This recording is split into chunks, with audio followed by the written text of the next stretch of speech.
વડોદરામાં રફતારના રાક્ષસો બેકાબુ બન્યા છે. વડસર જીઆઈડીસી બ્રિજ ઉપર બેફામ બનેલા કાર ચાલકે એક્ટિવાને અડફેટે લીધું હતું.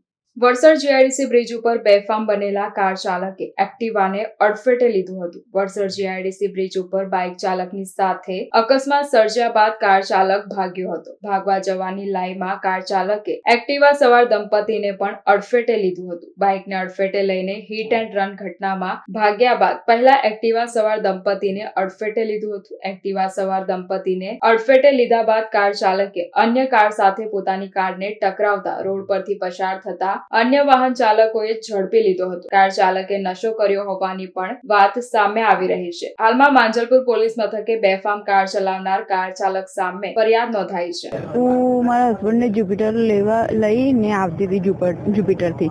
તો અમે વડસર બ્રિજ ઉતર્યા ને તો ઉતરતી વખતે એક આ ગાડીવાળો પાછળથી અમને બહુ જ સ્પીડમાં ઠોકી, એટલે અમે પડી ગયા બંને જણ. અને જેવા પડ્યા પછી અમને તો થોડીક 5-10 મિનિટ સૂઝબૂઝ ના રહી કે શું થયું, એકદમ જ ગભરાઈ ગયા.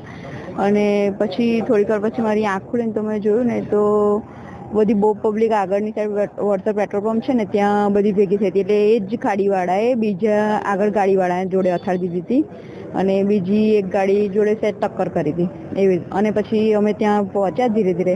થોડીક વાર પછી અમે 5-10 મિનિટ પછી પહોંચ્યા.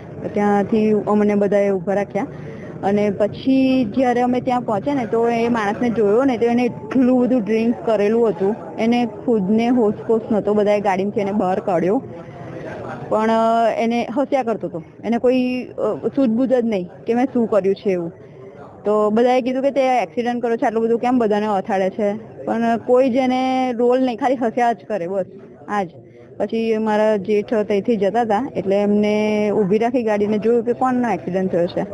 તો અમને જોયા તો પછી એમને કોલ કર્યો 100 નંબર પર. પછી આવી રીતે પોલીસને બોલાવી ને એવું બધું થયું. અને પછી અત્યારે અમે માંજલપુર પોલીસ સ્ટેશનમાં 8 વાગે આવ્યા અને અત્યારે ફરિયાદ બધી નોંધાઈ છે.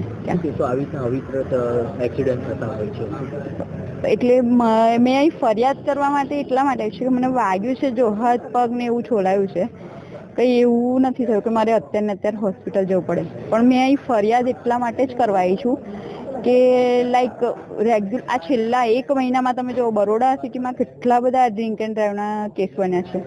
તો આવા લોકો જે ડ્રિંક કરીને ડ્રાઈવ કરે છે અને અમે નોર્મલ જે ગાડી લઈને જતા લોકો હોય ધીમી સ્પીડ પર, તો એ લોકોને અથાડીને જતા રહે, એમાં અમારું શું વાંક? એવી રીતે ડ્રિંક એ લોકો કરે અને મરે અમારા જેવા, એવું છે. મારું જિજ્ઞાસા પટેલ.